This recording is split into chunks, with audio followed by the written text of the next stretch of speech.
The sergeant merely said, okay, and the subject continued on with some information that he didn't ask about. We are listening very closely here, and we're going to try to understand what she's saying, what she's not saying, and why she's saying it. And then is a passage of time, indicates missing information. As I was leaving, I went in. It sounds like she was either outside at this point or not in a particular room, in a common area. The subject explains also that she went in, but also why she went in. And she says to grab a backpack from our friend's room. Much of this all seems to be unnecessary information so far, which alerts us to pay even more attention.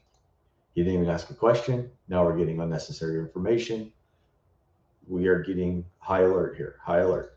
She has preempted the question. Why did you go back in? This question was sensitive to her.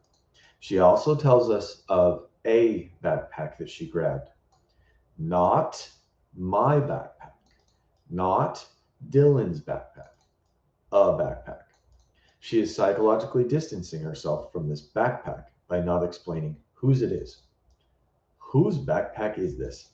Why did she grab a backpack? What is inside of this backpack that is in the same apartment or room as where Xana and Ethan were? Why was it in the same room? Was this Xana's backpack? Was this Ethan's backpack? Were there weapons in this backpack? Were there drugs in this backpack? Investigators hopefully have looked into this. We also have, okay, this backpack deal is a big deal. She is explaining, she feels the need to explain why she went in, and her explanation is very confusing. This is, I'm really wondering about this backpack. Okay. Was this, yeah, anyway, let's keep going. We also have an incomplete social introduction to our friend. Okay. We aren't given a name. We do not know who our is here either. Our friends.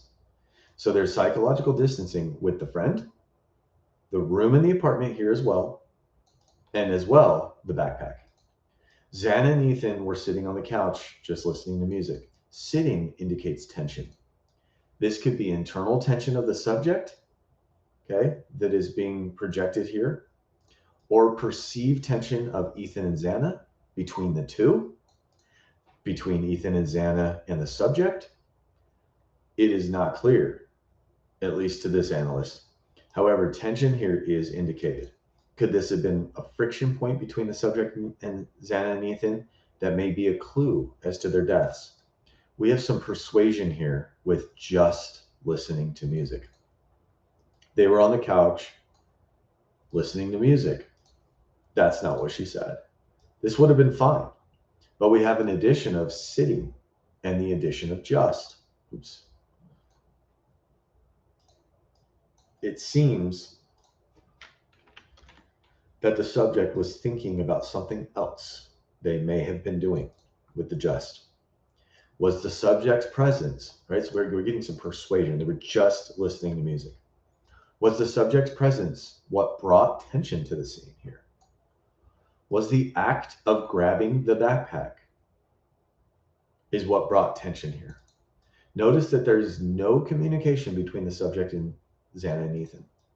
There's also an indication that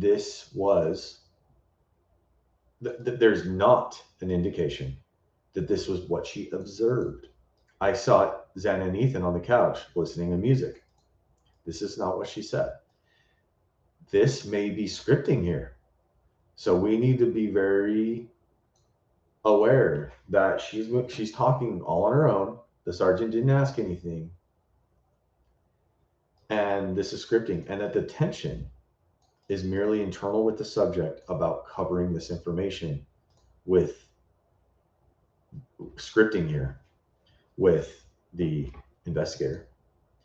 Is this a misdirection that the subject offers to improperly place Xana and Ethan at this party while she was leaving to possibly distance herself from these two here.